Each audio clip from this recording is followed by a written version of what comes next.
بسم اللہ الرحمن الرحیم الحمد للہ رب العالمین والصلاة والسلام علی سید الانبیاء والمرسلین محمد وآلہ واصحابہ اجمعین اما بعد فاعوذ باللہ من الشیطان الرجیم بسم اللہ الرحمن الرحیم أرأيت الذي يكذب بالدين فذلك الذي يدعو اليتيم ولا يحض على طعام المسكين فويل للمصلين الذين هم عن صلاتهم ساهون الذين هم يراءون ويمنعون الماعون۔ سورۃ الماعون اس سلسلے میں آپ حضرات کے سامنے مسلسل 4-5 ہفتے سے اس کے متعلق کچھ باتیں عرض کی گئیں۔ اس وقت میں ہم لوگوں کے سامنے ان مختصر تفصیلات کے بعد جو باتیں قرآن پاک میں اشارتاً وضاحتاً بتائی گئیں ان کے سلسلے میں کچھ آپ کو نشاندہی کرنی ہے۔ تفسیر کے بارے میں علماء یہ بات فرماتے ہیں القرآن یفسر بعضہ بعضا، القرآن یفسر بعضہ بعضا، قرآن بعض کی تفسیر بیان کرتا ہے۔ قرآن کی تفسیر بیانی میں اگر آپ غور کریں گے تو قرآن پاک کی ایک دوسری آیت کے درمیان ایک عجیب ربط ہوتا ہے۔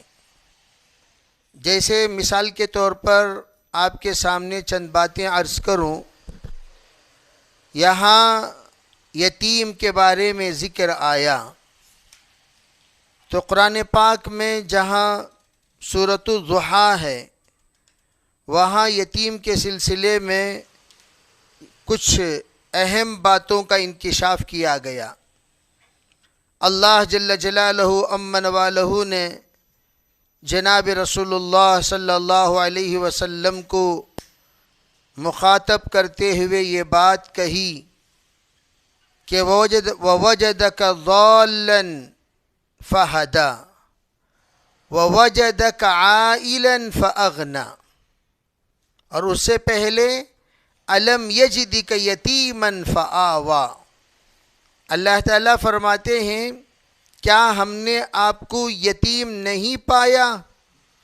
أَلَمْ يَجِدْكَ، أَلَمْ يَجِدْكَ، کیا ہم نے آپ کو یتیم نہیں پایا؟ فآوا، اور پس ہم نے آپ کو پناہ دی، یعنی رب ذوالجلال نے آپ کو یتیم پایا اور اسی رب نے پناہ بھی دیا۔ اور یہاں سورہ ارأیت الذی میں ارأیت الذی یکذب بالدین فذلک الذی یدع الیتیم، علماء فرماتے ہیں یہاں یتیم سے مراد اللہ کے رسول صلی اللہ علیہ وسلم، ایک ہے عام یتیم کے بارے میں، ایک ہے خاص یتیم کے بارے میں۔ وہ خاص یتیم کون؟ حضرت جناب محمد رسول اللہ صلی اللہ علیہ وسلم۔ ان لوگوں نے آخرت کو بھی جھٹلایا، یتیم کو بھی جھٹلایا، یعنی رسالت کو بھی جھٹلایا۔ یہاں یتیم سے مراد اللہ کے رسول علیہ السلام کی ذات اقدس ہے، جس کو یہاں اشارتاً بتایا گیا کہ آپ یتیم ہیں۔ اسی یتیم کو ان لوگوں نے چھوڑ دیا، یعنی آخرت کا بھی انکار کیا۔ آپ نے جو کچھ آخرت کے سلسلے میں ان لوگوں کو بتایا، جیسے آپ علیہ السلام کی وہ پہلی دعوت جو آپ نے پہاڑی پر کھڑے ہو کر اشارہ کرتے ہوئے آپ نے فرمایا تھا کہ اے لوگو میں تمہیں ایک ایسی بات کی خبر دے رہا ہوں، کیا تم لوگ میری بات تسلیم کرو گے؟ تو لوگوں نے کہا آپ صادق ہیں، آپ امین ہیں، ہم کیسے آپ کی بات تسلیم نہیں کریں گے؟ تو آپ نے فرمایا تھا پیچھے ایک لشکر ہے جو آپ پر حملہ آور ہونے کو تیار ہے، وہ ان قریب آپ پر حملہ ہوگا، کیا اگر میں یہ بات کہوں تو آپ لوگ اس بات کو تسلیم کرو گے؟ تو انہوں نے فوراً مانا تھا، فوراً تسلیم کیا تھا۔ تو آپ نے زندگی کے بعد آنے والی ان تمام باتوں کی طرف اشارہ فرمایا، مرنے کے بعد قبر ہے، مرنے کے بعد حشر ہے، مرنے کے بعد سوال جواب ہے، مرنے کے بعد اللہ کے نزدیک حاضری ہے، یہ تمام باتوں کو بتایا۔ تو ان لوگوں نے ان تمام باتوں کو جھٹلا دیا۔ اسی کو ارأیت الذی یکذب بالدین، کہ یہ لوگ جن لوگوں نے دین کا انکار کیا، کیا آپ ان کی طرف نہیں غور کرتے؟ یعنی کیا مطلب؟ آخرت کے منکرین کی طرف دیکھیے۔ فَذَلِكَ الَّذِي يَدْعُ الْيَتِيمَ، یہ آخرت کے انکار کرنے والے ہی وہی ہیں جس یتیم نے اس بات کی خبر دی کہ آخرت میں سب کچھ اللہ کے سامنے حاضری ہوگی اور سب سوالوں کا جواب دینا پڑے گا۔ ان لوگوں نے جھٹلا دیا۔ یعنی گویا یتیم کی حالت میں اگر کوئی پرورش پاتا ہے تو ان کا دماغ یہ بنا ہوا ہے یتیموں کی بات سنو مت، یتیموں کی بات مانو مت، یتیموں کے بارے میں کچھ ایسی عظمت والی رائے رکھو مت، ان کو بے یار و مددگار چھوڑ دیا کرو۔ یہ وہ لوگ کرتے ہیں جو آخرت کے منکر ہوتے ہیں۔ لیکن آپ کو کیا کرنا چاہیے؟ فَأَمَّا الْيَتِيمَ فَلَا تَقْهَرْ، یہ ایک طرف ان لوگوں کا بتایا گیا، اور سورۃ الضحیٰ میں مسلمانوں کو کیا کرنا چاہیے، مسلمانوں کو کیسا رہنا چاہیے، مسلمانوں کو کس طریقے سے اپنی زندگی گزارنا چاہیے، اس کی رہبری فرمائی۔ فَأَمَّا الْيَتِيمَ فَلَا تَقْهَرْ، یتیموں کو کبھی دھتکارا مت کرو، یتیموں کو کبھی ڈھکلا مت کرو، دھوکہ مت دیا کرو، ان کے اوپر قہر نازل مت کرو، غصہ مت کرو، یتیموں کے ساتھ خیر کا، محبت کا، پیار کا برتاؤ کیا کرو۔ یہ سورۃ الضحیٰ میں اللہ نے فرمایا۔ اب آگے فرماتے ہیں، دیکھیے عجیب ربط ہے، فرمایا وَلَا يَحُضُّ عَلَىٰ طَعَامِ الْمِسْكِينَ، یہ کون لوگ ہیں جو مسکینوں کو کھانا کھلانے کی طرف ترغیب نہیں دیتے؟ تیسری آیت۔ اسی لیے میں اکثر کہا کرتا ہوں آپ حضرات کو، قرآن پاک اگر سامنے ہو تو پھر آیتوں کے درمیان کا ربط سمجھانے میں آسانی ہو۔ یہاں تیسری آیت ہے وَلَا يَحُضُّ عَلَىٰ طَعَامِ الْمِسْكِينَ، وہ لوگ ہیں جو مسکینوں کے کھانے کی طرف ترغیب نہیں دیتے اور کسی بھی طرح کے فضائل بیان نہیں کرتے۔ اور یہاں کیا حکم دیا گیا؟ وَأَمَّا السَّائِلَ فَلَا تَنْهَرْ، جو بھی سوال کرنے والا ہو اس کو آپ محروم مت کیجئے۔ محروم مت کیجئے کیا مطلب؟ یعنی سوال کرنے والے کے سوال کو پورا کیجئے، سوال کرنے والے کی ضرورت کو دیا کیجئے۔ اگر کوئی سوال کرنے کو آتا ہے اس کو خالی ہاتھ مت بھیجئے۔ جناب رسول اللہ صلی اللہ علیہ وسلم نے فرمایا لا ترد السائل وَإِنْ جَاءَ عَلَىٰ فَرَسٍ، گھوڑے پر سوار ہو کر اگر کوئی سوال کرنے والا آئے تب بھی اسے دھتکارو مت۔ یہ آپ نے فرمایا۔ کیا مطلب؟ اگر کوئی سوال کرنے والا بڑا آدمی آ رہا ہے، گھوڑے کی مثال کار سے دی جاتی ہے، اگر کار پر سوار ہو کر کوئی سوال کرنے والا آتا ہے تو آپ یہ نہیں دیکھنا چاہیے کار میں بیٹھ کر بھیک مانگ رہا ہے، ہو سکتا ہے بیچارہ کار میں پیٹرول ہے، خود کے اندر کوئی پیٹرول نہ ہو، خود غذا کا محتاج ہو، خود بیچارہ ڈرائیور ہو، یا خود بیچارہ چوری کی وجہ سے قلاش و فلاش ہو چکا ہو، خود محتاج ہو گیا ہو، ایسا بعض مرتبہ ہوتا ہے۔ تو اسی لیے فرمایا کہ اگر کوئی محتاج تمہارے سامنے ہاتھ پھیلائے اس ہاتھ کو خالی مت جانے دیجئے۔ اگر آپ کے پاس دینے کو کچھ نہیں ہے، کم از کم کیا دینا چاہیے؟ فرمایا اچھی باتیں دے دینا چاہیے تاکہ وہ احباب ہر طرح کے خیر کے ساتھ آپ سے جدا ہوں۔ اب دیکھیے تیسری کون سی آیت؟ تیسری آیت ہے جس کو آج آپ حضرات کو بتانا ہے، وَوَيْلٌ لِّلْمُصَلِّينَ الَّذِينَ هُمْ عَنْ صَلَاتِهِمْ سَاهُونَ الَّذِينَ هُمْ يُرَاءُونَ وَيَمْنَعُونَ الْمَاعُونَ۔ اب یہاں تین باتیں بتائی گئیں۔ سب سے پہلی بات عابدین کے سلسلے میں ایک بڑا مجمع آپ کو ملے گا جو عبادت گزار کا ملے گا، وہ صرف عبادت کو دین سمجھتے ہیں، نماز پڑھو نماز پڑھو نماز پڑھو، یعنی عبادت کرنے والا یعنی نمازی کو دیندار سمجھیں گے، نمازی ہی کو وہ یوں سمجھیں گے کہ سب کچھ نماز ہے، نماز کے علاوہ کچھ نہیں ہے۔ عربی جو کرنا ہے وہ صرف نماز نماز نماز نماز نماز پڑھ لو، سب چیزیں میں اخلاق خراب ہو جائے کوئی حرج نہیں، نماز بے ترتیب ہو جائے کوئی حرج نہیں، نماز کے علاوہ کنجوس مکھی چوس ہو جائے کوئی حرج نہیں، نماز کے علاوہ بدترین اخلاق ہو جائے کوئی حرج نہیں۔ نماز تو پڑھتے ہیں لیکن معاملہ صحیح نہیں ہے، معاشرہ صحیح نہیں ہے، اخلاق صحیح نہیں ہے، اس کی طرف کوئی ان کی توجہ نہیں۔ حضرات علماء مفسرین فرماتے ہیں اللہ نے ایسے مصلیوں کے لیے لعنت بھیجی ہے اور جہنم کے وادی کی بشارت سنائی ہے۔ فویل للمصلین، بربادی ہو ان نمازیوں کے لیے۔ خواتین توجہ چاہتا ہوں، اس میں ہم لوگوں بھی بہت زیادہ غافل ہوتے ہیں۔ آگے کا جو مصلیوں کے صفات اللہ نے بیان فرمایا یہ بہت ڈرنے کی بات ہے، بہت خوف کھانے کی بات ہے۔ فرمایا بربادی ہو ان مصلیوں کے لیے۔ کیسے مصلی؟ الذین ہم عن صلاتہم ساہون، ساہون کہتے ہیں غفلت کرنے والے، سستی کرنے والے۔ سستی یعنی نماز کو ٹال کر پڑھنے والے، نماز کو ٹالنے والے، نماز کو آگے بڑھانے والے کون لوگ ہیں؟ نماز کا وقت ہو گیا، نماز پڑھنا چاہیے لیکن اب پڑھیں گے تب پڑھیں گے اب پڑھیں گے تب پڑھیں گے کہتے کہتے ایسے وقت میں نماز کو پہنچا دیتے ہیں۔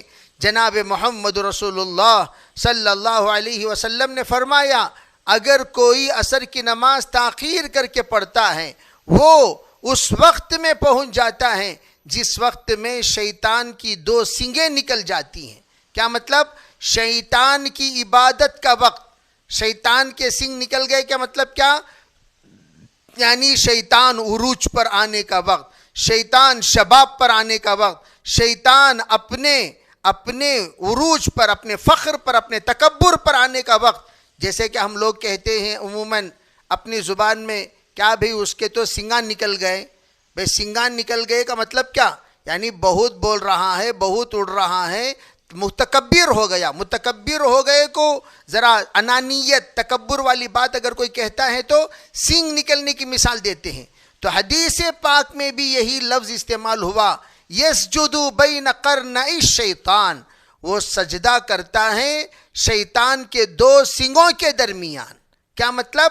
شیطان اس وقت کے نمازی سے بہت خوش ہوتا ہے جو زوال کے وقت نماز پڑھے، غروب کے وقت نماز پڑھے، طلوع کے وقت نماز پڑھے۔ کیوں؟ وہ یہ تینوں اوقات شیطان کے پوجا کرنے کے اوقات ہیں، شیطان کو خوش کرنے کے اوقات ہیں۔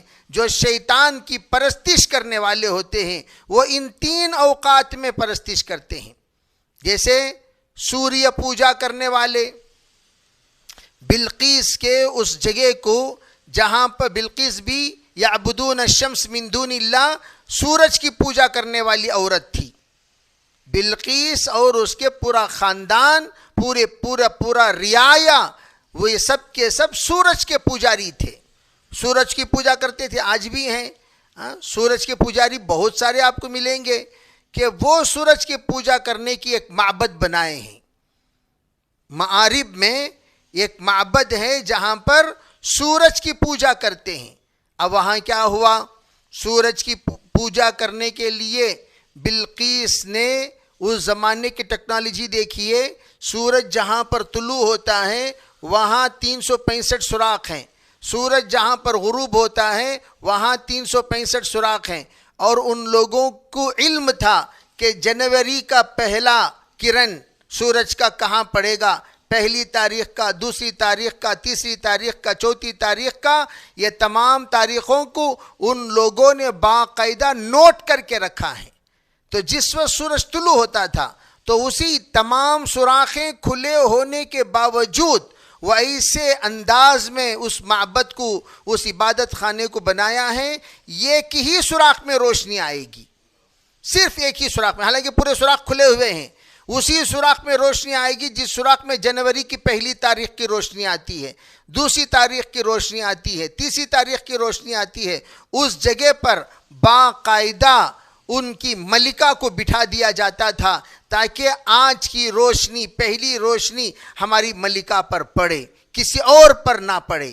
تو وہ پہلے پڑھتے، پھر اس کے بعد وہ لوگ پوجا شروع کر دیا کرتے تھے۔ اس طریقے سے ان لوگوں کی پرستش ہوتی تھی۔ تو شیطان خوش ہو جاتا ہے ان اوقات میں نماز پڑھنے سے، غروب، طلوع اور زوال کے وقت میں۔ یہاں الذین عن صلاتہم الذین ہم عن صلاتہم ساہون، یہ وہی لوگ ہیں جو لوگ اپنی اپنی نمازوں میں غفلت برتتے ہیں۔ ظہر کی نماز، عصر کی نماز، مغرب کی نماز، کوئی بھی نماز ہو، ایسی وقت میں ٹال کر پڑھنا جس وقت میں آدمی کی بشاشت ختم ہو جائے۔ اللہ کے رسول علیہ السلام عشاء کی نماز کا وقت بہت دیر سے پڑھتے تھے۔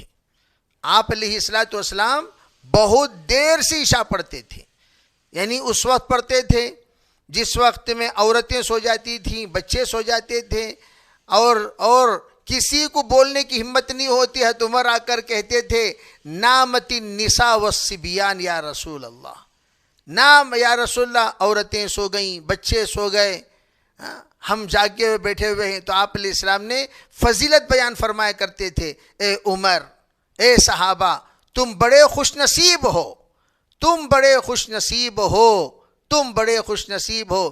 اس وقت میں روئے زمین پر نماز کی انتظار میں تمہارے علاوہ کوئی نہیں ہے، صرف تم لوگ ہو۔ تو سب کے سب خوش ہوتے صحابہ، پھر ایک اور آدھا گھنٹہ جاگتے۔ تو آپ علیہ السلام انفرادی کوئی بھی مسائل ہوتے تو مسائل پر آپ گفتگو کرتے رہتے، اور یہاں پر نماز تاخیر ہوتی، پھر آپ آ کر پڑھاتے، پھر صحابہ جا کر سو جاتے۔ الغرض انتظار الصلاۃ فی الصلاۃ آپ کہتے۔ تو یہ آپ علیہ السلام کے مصلی کی خصوصیت۔ لیکن عورتوں کے لیے جماعت کی نماز نہیں ہے، بھئی مردوں کے لیے جماعت کی نماز ہے۔ مرد حضرات جماعت کا انتظار کریں گے، جماعت کے لیے کچھ تاخیر ہوگی نماز، کسی بھی معاملات میں جماعت کو مؤخر کیا جائے گا، یہ مردوں کے مسائل ہیں۔ لیکن عورتوں کے لیے کیا؟ الصلاۃ علی وقتہا، اذان ہو جائے فوراً نماز ادا کر لو۔ بھئی فجر کی اذان ہو جائے، بھئی سنت پڑھ لو، نماز پڑھ لو۔ ظہر کی اذان ہو گئی، سنت پڑھو، نماز پڑھو۔ عصر ہو گئی، سنت پڑھو، نماز پڑھو۔ مغرب ہے تو فوراً نماز پڑھ لو، عشاء ہے نماز پڑھ لو۔ بے آپ کو جماعت کے انتظار کرنے کی کیا ضرورت؟ تو علماء نے فرمایا سب سے پہلی بات تو یہ ہے کہ جو نماز میں غفلت کرتے ہیں یعنی وقت ٹال کر پڑھتے ہیں۔ دوسری جماعت کیا؟ نماز میں غفلت کرتے ہیں یعنی جماعت کا اہتمام نہیں کرتے۔ ساہون سے مراد آسان بے وجہ جماعتوں کو چھوڑ دیتے ہیں۔ ارے بھئی جماعت، ہاں بھئی کبھی کسی وقت میں آپ کوئی اہم کام میں مصروف ہیں، اہم مسئلے کے حل میں مصروف ہیں، آپ کسی اور وجہ میں مصروف ہیں، چلو بھی نماز آگے پیچھے ہو گئی، لیکن جماعت کے ساتھ آپ پڑھ رہے ہیں، یہ الگ چیز ہے۔ لیکن عام لوگوں کے لیے جماعت کو ٹال کر نماز پڑھنا، اس کی اجازت نہیں ہے۔ اس میں دو بھی آ جاتے ہیں۔ ایک ہے مثال کے طور پر فجر کی نماز تہجد پڑھے آپ، تہجد پڑھنے کے بعد جماعت کو پونا گھنٹہ ہے یا 1 گھنٹہ ہے، آپ نے کیا کیا؟ اذان ہوتی فوراً فجر پڑھ لے کر سو گئے۔ یہ مقدم ہوا، یعنی جماعت سے پہلے آپ نے کیا کر لیا؟ مقدم کر لیا۔ اور آپ کو کوئی بیماری نہیں، جیسے عام طور پر بیمار لوگوں سے یوں کہا جاتا ہے ارے بھئی آپ اول وقت میں پڑھ لو۔ اگر مثال کے طور پر کوئی جاگ گیا تہجد میں، بیمار انسان وضو کر لیا، اب اسے بار بار وضو کرا تو نہیں سکتے، بیمار انسان ہے، ہاں تو اس کو کیا کہتے ہیں بھئی فجر کی اذان ہو گئی تو آپ نماز پڑھ لے کر آرام کیجئے. صحت مند آدمی ہے, اچھا آدمی ہے, کوئی سفر سے آیا ہوا نہیں ہے, تھکا ہوا نہیں ہے, طبیعت اچھی. اس میں دو باتوں کا خیال رکھنا چاہیے کہ مرد حضرات کو اگر کوئی عذر نہیں ہے تو وہ جماعت کا انتظار کریں اور جماعت کے ساتھ نماز ادا کریں. پہلے بھی پڑھنا ساہون ہے اور ٹال کر لیٹ پڑھنا بھی, اتنے اوقات پر پڑھنا جن اوقات میں نماز کی بشاشت ختم ہو جائے وہ بھی ساہون ہے. تو ساہون نماز, یہ تو رہی بات نمازیوں کے بارے میں. اس لیے یہاں کہا ویل للمصلین, بے نمازیوں کی بات نہیں چل رہی ہے. ارے بھئی یہاں بے نمازیوں کی بات نہیں چل رہی ہے, نمازیوں کی بات چل رہی ہے. ساہون, بعض علماء نے کیا فرمایا, ساہون سے مراد ڈھنگ سے وضو نہ کرنے والے. نماز میں ڈھنگ سے وضو نماز میں بھی نہیں کیے, نماز پڑھے سستی سے. وَإِذَا قَامُوا إِلَى الصَّلَاةِ قَامُوا كُسَالَى, یہ قرآن پاک میں لفظ ہے, قاموا کسالہ. کسالہ کسے کہتے ہیں؟ سستی کے ساتھ کھڑنا. نماز میں بشاشت ہی نہیں, سستی. نماز میں کھڑنے ڈھیلا پاؤں چھوڑ لے کر, ڈھیلا سر چھوڑ لے کر, ڈھیلا بدن. ارے بھئی نماز میں جب کھڑے تو کم از کم بشاشت ہونی چاہیے. اللہ کے سامنے آپ کھڑے ہوئے ہیں, سوماری کی طرح کھڑنا. اسی لیے علماء کہتے ہیں آنکھ بند کر کے نماز پڑھنا مکروہ ہے. کیوں؟ آدمی آنکھ بند کر کے نماز پڑھے گا تو کیا کرے گا بھئی, نیند دعوت دے گی. آنکھ بڑے اخلاص سے نماز پڑھتے پڑھتے سو جائے گا, قیام میں سو گیا, رکوع میں سو گیا, سجدے میں سو گیا. ارے بھئی نماز میں غفلت ہوگی کہ نہیں ہوگی؟ اور دوسری بات, نماز میں ادھر ادھر دیکھنا یہ بھی ساہون ہے, یعنی نماز میں یہ حاضر نہیں ہے. نماز میں جہاں دیکھنا وہاں دیکھنا, جیسا رکوع کرنا ویسا رکوع کرنا, جیسا سجدہ کرنا ویسا سجدہ کرنا, یہ ساہون اس آدمی کو کہتے ہیں جو ڈھنگ سے رکوع نہ کرے, سجدہ نہ کرے, ڈھنگ سے نظروں کو ایک ہی جگہ پر نہ جمائے, یہاں وہاں نظروں کو دوڑاتا رہے, اسے ساہون کہتے ہیں. اسے ساہون. تیسری ساہون کون ہے؟ تیسرا ساہون اس انسان کو کہا جاتا ہے جو انسان نماز پڑھتا ہے لیکن نماز کا اہتمام نہیں کرتا. نماز پڑھتا ہے, سب نمازیں قضا کر دیتا ہے سستی کے ساتھ, ظہر کے ساتھ اثر پڑھ لے. جیسے کہ ایک بڑی جماعت نماز تو پڑھے گی لیکن سب کیا کریں گے, جیسے سفر میں ہیں دو نمازیں ملا کر پڑھیں گے, دو نمازیں ملا کر پڑھیں گے. بھئی سفر میں ہیں, عذر نہیں ہے تو ظہر میں ظہر پڑھو, عصر میں عصر پڑھو, مغرب میں مغرب پڑھو, عشاء میں عشاء پڑھو. عذر ہے, جیسے ٹرین ایک عذر ہے. بار بار جا کر وضو کرو گے, بھئی وہ جو پانی ہے وہ پورے پیسنجر کے لیے پانی ہے, تم اکیلے کے لیے نہیں ہے.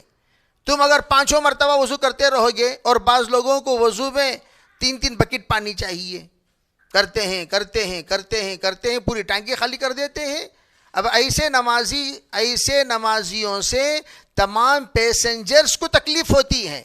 تو وہاں کیا کہا گیا, کوشش اس بات کی کرو ایک وضو میں دو نمازیں پڑھنے کی, تاکہ بار بار وضو کرنے کی ضرورت نہ پڑے.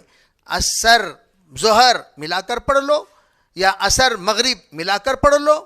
اس طریقے سے آخری وقت عصر کا, بے عصر کی نماز پڑھی, 10 منٹ آپ ذکر میں مصروف رہیں, مغرب کا وقت ہو گیا, مغرب کی نماز پڑھ لو. اس طرح نماز کو ملا کر پڑھ لینا اس کی اجازت ہے سفر میں.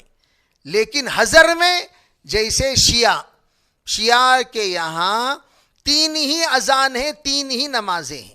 نماز 5 ہے لیکن 3 اوقات. فجر کی اذان, فجر کی نماز پڑھیں گے. ظہر عصر ملا کر پڑھیں گے, 1 اذان 2 اقامت 2 نماز. مغرب عشاء ملا کر پڑھیں گے, 1 اذان 2 اقامت 2 نماز. مغرب کی اذان ہوگی, مغرب پڑھیں گے, جیسے تھوڑی دیر کے بعد پھر اقامت ہوگی, پھر عشاء پڑھیں گے. یہ بھی ساہون ہے. اور وہ لوگ کہتے کیا ہیں, اللہ کے رسول علیہ السلام نے فرمایا دنیا میں ایسے رہو جیسے مسافر.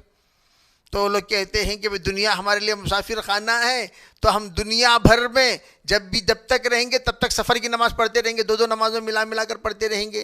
عربی اللہ کے رسول نے فرمایا, اللہ کے رسول نے کیا تو آپ نے فرمایا دنیا میں نمازی کے اعتبار سے مسافر کی طرح رہو نہیں, ضروریات زندگی کے اعتبار سے مسافر کی طرح رہو.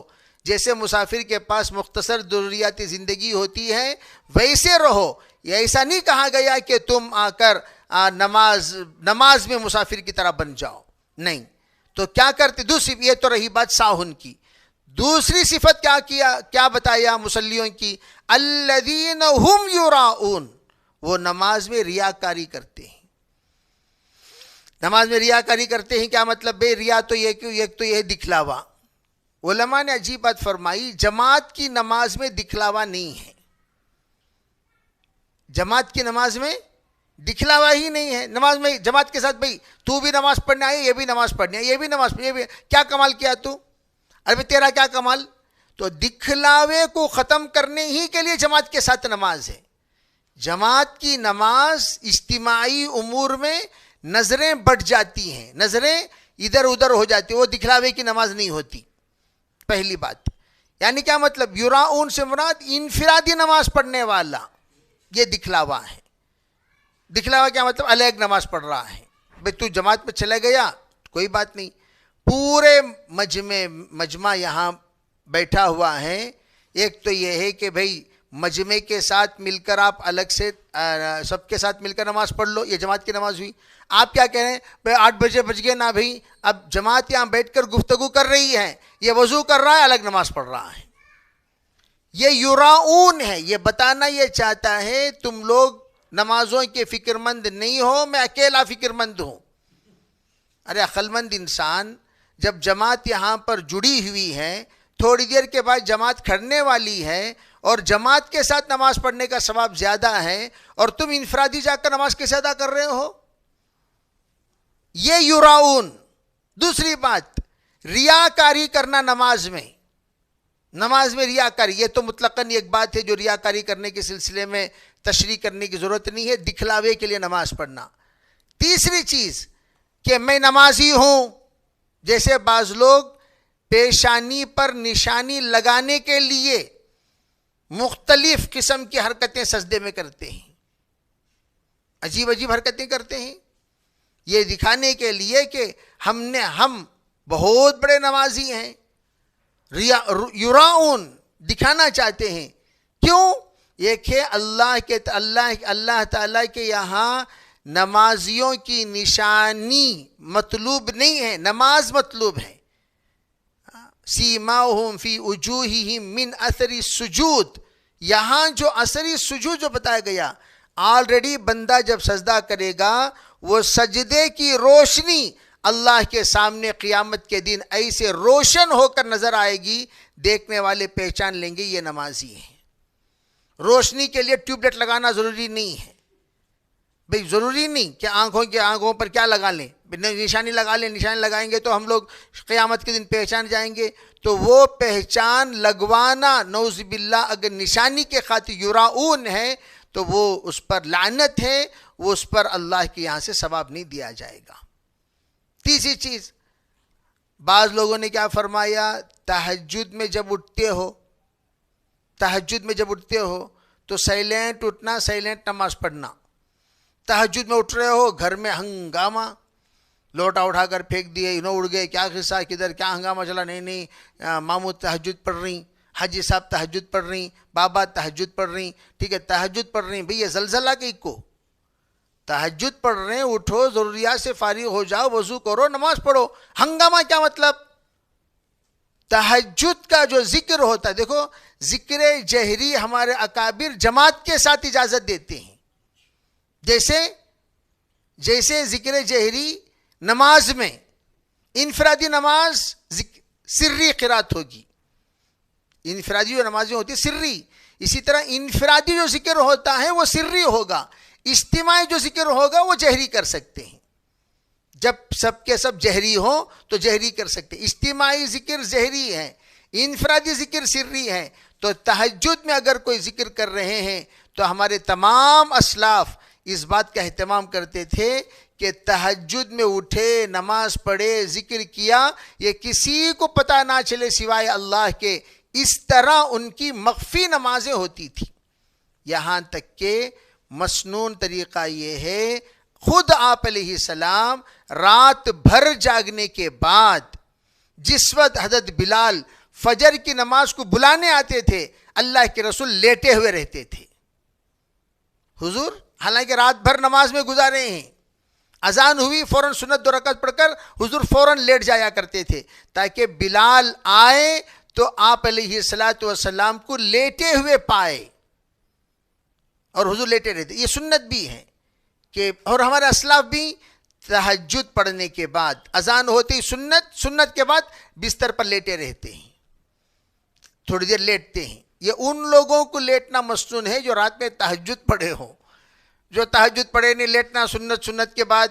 ابے تو اٹھا ہی اذان پر اور اٹھ کر 2 رکعت سنت پڑھ، تو تلاوت میں بیٹھ، ذکر میں بیٹھ، فکر میں بیٹھ، تو بھی لیٹ گیا یہ سوچ کر کہ بھئی آپ بھی لیٹتے تھے. بھئی آپ لیٹتے تھے نصفہ او انقص منہ قلیلا، آدھی رات کھڑے ہو کر لیٹتے تھے، آدھی رات نماز پڑھ کر لیٹتے تھے، اور تم جناب تو ابھی اٹھے ہو.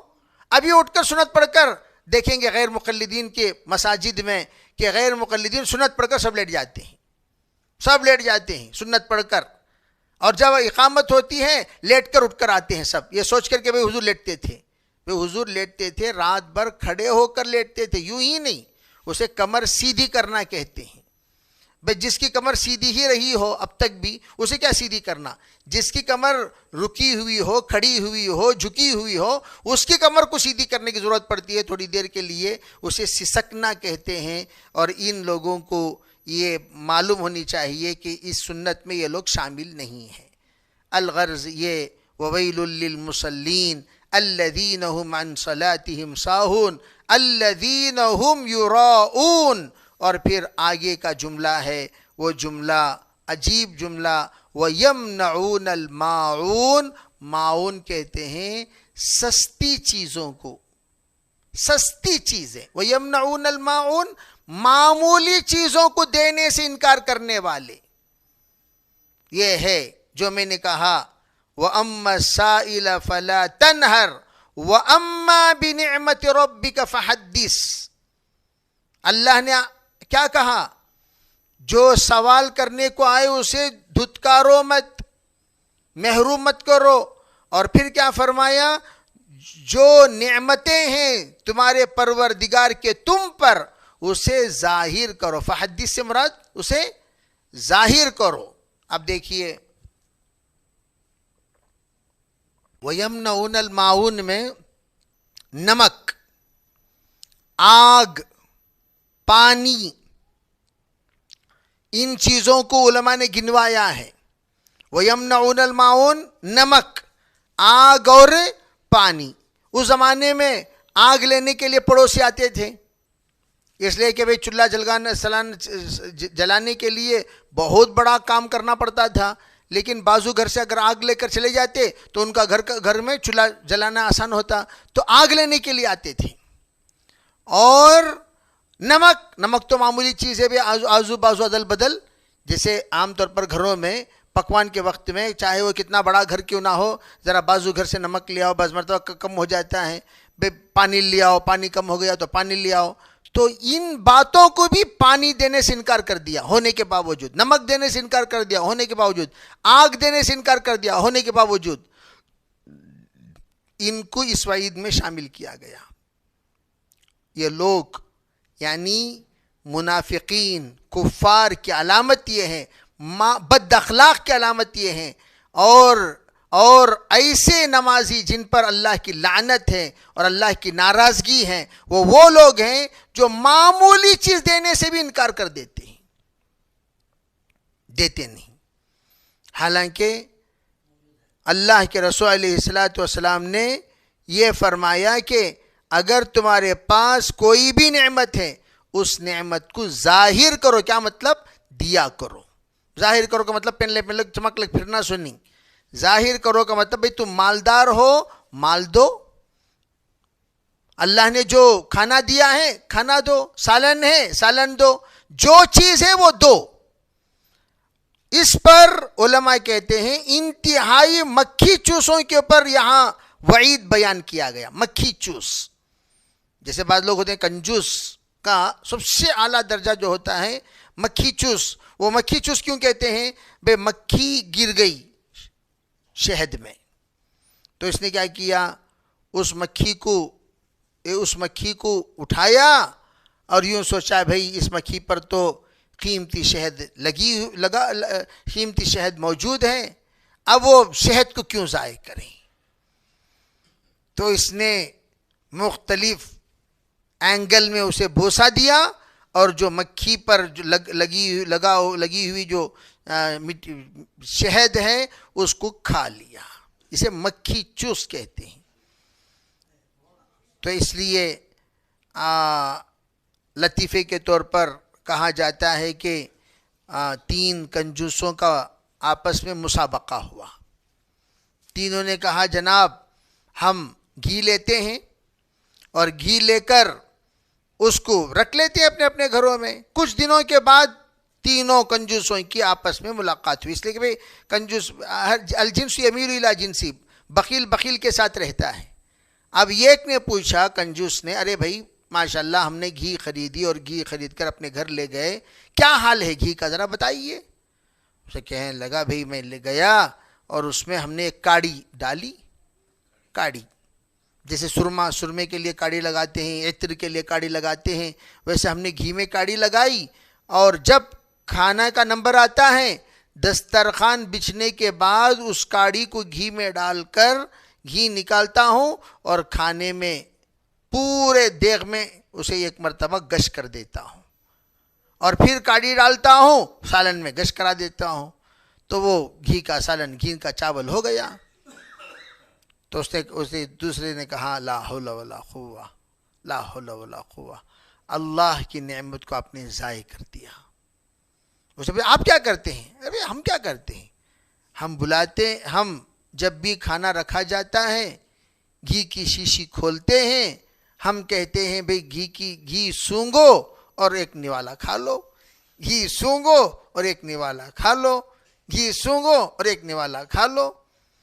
چنانچہ اس گھی کی شیشی کو ہم گش کرا دیتے ہیں. تو تمام بچے بھی سونگ لیتے ہیں، خواتین بھی سونگ لیتی ہیں اور میں بھی سونگ لیتا ہوں، اس لیے کہ اصل خوشبو ہی ہے. تو جب خوشبو آ گئی تو پھر اس کے بعد کھانے کی کیا ضرورت. تو ناک پر اسی خوشبو کو جو ہی دم لے لیں، اس خوشبو کو ضائع ہوئے بغیر اسے دم پکڑ لے کر جلدی 2-3 لقمہ کھا لینا. اس طرح کا نظام. اس نے کہا اللہ اکبر اللہ. اچھا تم کیا کرتے ہو بھائی، تم بتاؤ. کہا ہم کچھ نہیں، ہم تو بھائی گھی لے جا کر جہاں رکھے جب کھانے کا نمبر آتا ہے ہم دروازہ کھولتے ہیں، جو الماری کا دروازہ ہے، تو وہاں گھی کی شیشی رکھی ہوئی رہتی ہے، ہم اسے دیکھتے ہیں، مسکراتے ہیں، اسی تصور میں کھانا کھا کر ختم کر لیتے ہیں کہ ہم نے گھی کا کھانا کھایا. تو وَيَمْنَعُونَ الْمَاعُونَ، اس سے مراد کون ہے؟ جو معمولی چیزوں کا انکار کرنے والی یعنی انتہائی کنجوس لوگ ہیں. بخیل کو یہاں بتایا گیا کہ معمولی باتوں کو انکار کرنے والے، اس لیے بے پانی ہے، یہ معمولی چیز ہے. اسی لیے پہلے زمانے میں پانی فروخت کرنے کو بہت عیب سمجھا جاتا تھا. بزنس، پانی کے بزنس، کھانے کے بزنس کو عیبدار بزنس سمجھتے تھے. الغرض یہ وَيَمْنَعُونَ الْمَاعُونَ میں اسی بات کی طرف اشارہ کہ یہ آیتوں میں یہ بتایا گیا ایمان والے ایسے صفات والے نہیں ہوا کرتے. اللہ سے دعا کیجیے اللہ تعالی ہمیں سر ایک کو جو باتیں بتائی گئیں قرآن پاک کی آیتوں میں ان تمام چیزیں جس سے اللہ نے منع کیا اسے رکنے کی، اور جو نہیں کرنا چاہیے وہ یعرف الاشیاء بازدادها، یعنی یہ چیزیں اس لیے بتائی جاتی ہیں مومنوں کے اندر یہ صفات نہ ہو، نہیں ہونی چاہیے. مومن اس انسان کو نہیں کہتے جو ان صفات والا ہو. یہ صفات جس کے اندر نہیں ہے وہ مومن ہے، مسلم ہے، اللہ کا نیک اور پاک پسندیدہ بندہ ہے. یہ اس وقت سمجھا جائے گا جس وقت میں یہ صفات سے بچایا جائے. اللہ تعالی عمل کی توفیق عطا فرمائے.